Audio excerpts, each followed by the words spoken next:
Welcome to the Know. I'm Brian. Happy Halloween, everybody. Hope you have fun trick-or-treating. If that's your thing, don't eat any apples with razor blades. There's a tip. You know what? Don't eat any apples at all. Not today, fruits and vegetables. This is not your day. All right, let's start off by talking about Fallout 76. Bethesda says it will have microtransactions. Boo! But they insist the game won't be pay to win. GameSpot reports that Bethesda's Pete Hines says that only cosmetic items will be purchasable with the new currency, which will be known as atoms. And you'll be able to earn them through gameplay, or you can buy them with real money through something called the Atomic Shop. Of course, the fact that they're putting microtransactions in an online multiplayer game could raise some eyebrows, but Hines insists you'll be able to get plenty of atoms from just doing quests and exploring. He said, if you don't want to spend money in the Atomic Shop for cosmetic stuff, you don't have to. We give you a shitload of atoms just for playing the game. He added, folks that want to spend money on whatever the hell it is because they don't have enough atoms, they can. But it's not, I'm now better playing against other players because I spent money. It's not pay to win, and it's not loot crates. Translation, it's not Battlefront 2, we promise. Please like us. We will see. The game is out for PC, PlayStation 4, Xbox One, November 14th. Speaking of online games with vague storylines, EA sounds like it's feeling pretty good about Anthem and its chances in the marketplace. The publisher said in a recent earnings report that they've seen good feedback from internal tests on the game. They apparently expect it to sell well. Anthem is scheduled to release February 22nd of next year, and EA says it expects to see a 20 to 25% increase in digital sales during that quarter, mainly because of Anthem. Now, there have been a lot of questions about Anthem as some gamers still feel a little fuzzy about what the game is exactly about, but clearly EA thinks that we'll love it. Speaking of EA, it sounds like one of its developers, Respawn Entertainment, is going to have more than one game coming out late next year. In remarks to investors, EA said it's got projects going on at multiple studios. That's not a big surprise. That includes, though, games from Respawn that are slated to launch by next holiday season.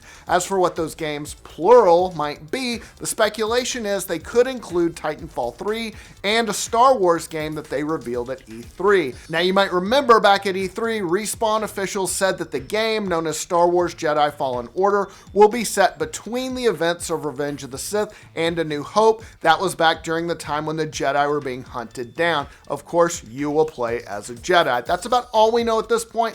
Definitely tantalizing, though. I would be stoked about a Titanfall 3. Okay, so we finally got that announcement from the developer of Undertale, and it's, drumroll, a free game. That's awesome. It's called Deltarune, and it's available right now for Mac OS X and PC, but it's still a little mysterious as to what the game really is, which is kind of appropriate for a game that's released on Halloween. It definitely seems like an Undertale spin-off. It's got Undertale characters, and as many people have observed, you do see the Deltarune emblem a lot in Undertale, and the name itself, Deltarune, is an anagram of Undertale. Meanwhile, the game's download page gives you a lot of warnings like there may be moving or flashing imagery. You may have to override security protocols to use this program. That's not a joke, you really do have to in some cases. And for public safety, you're advised to refrain from discussion of the program for 24 hours. Meanwhile, the game's Twitter also seems to indicate that it's not finished yet, that this is just the beginning, and it will probably incorporate fan feedback. So go download it for yourself and check it out. Okay, newsflash, Sony is doing pretty well these days. The BBC reports that Sony has raised its annual profit forecast as a company by 30%. That is a lot, to $7.7 billion. The reason for that won't surprise you. It's because the PlayStation 4 is doing really well. They bumped up the forecast because of strong sales from their PlayStation division. Analysts say that, no surprise, games like Spider-Man and God of War have been a big part of that. Meanwhile, Nintendo reported a profit for the quarter of 30.9 billion yen, but that actually missed analysts' expectations of 37.9 billion yen, which might be a sign that the Switch is cooling off a bit. Analysts also think that trade tensions between the US and China could lead to some supply issues for Nintendo down the line. All right, speaking of Nintendo, the Switch port of Diablo 3 Eternal Collection is out Friday. Reviews looking pretty positive. Metacritic has scored it an 87. OpenCritic gave it an 86. Twinfinite called it everything I could have asked for from a proper Switch port. The graphical downgrades are noticeable in handheld mode, but it doesn't detract from the experience at all, especially when it runs so smoothly. Nintendo Life also praised the port, writing, its visuals are clear and functional, if not especially interesting, but performance is top-notch to make up for it. If you're looking for a loot-driven grindathon with more explosions of viscera than you can comfortably discuss with your mother, this is the game for you. Yep, sounds like Diablo. And Game Informer said, even after all these years, I still find Diablo 3's loot of starting small and becoming a godlike force of destruction irresistible. Even without major new additions, the Switch's portability makes it easier than ever to pop into Sanctuary, kill a few hundred monsters, and scoop up some sweet new loot.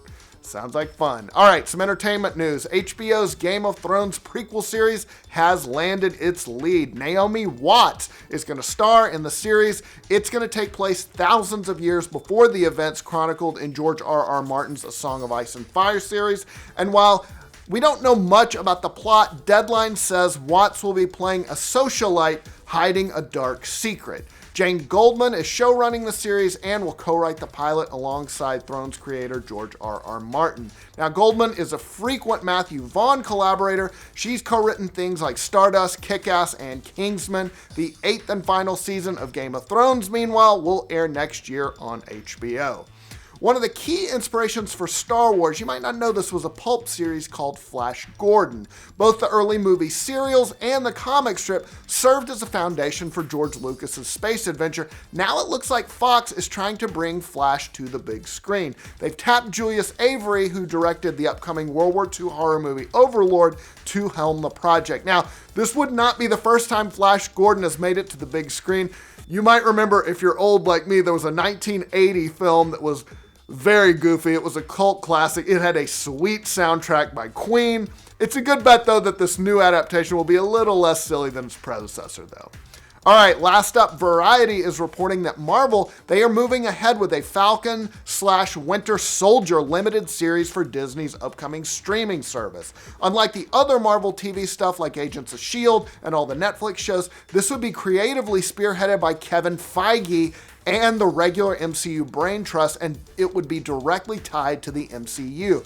That's pretty cool. Empire's Malcolm Spellman has been tapped to write the series. It's unknown if Anthony Mackie and Sebastian Stan are signed on as well, but Marvel has already said their plans for the streaming spinoff was to keep the movie continuity, so it's likely they would come back for that. Now, with Chris Evans stepping away from Captain America after the next Avengers film, could this be the series that has Bucky and Falcon competing to see who will inherit the shield? That could be very interesting. They've both taken the mantle of Captain America in the comics at various points.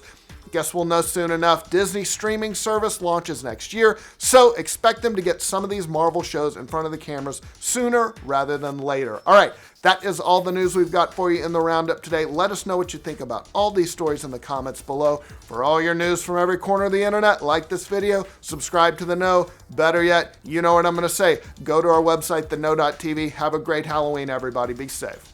But it's not, I'm now better playing.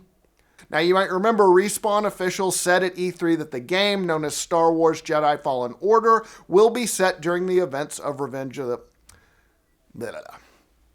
It definitely seems like an Undertale spin-off. It's got Undertale characters, and as many as observed...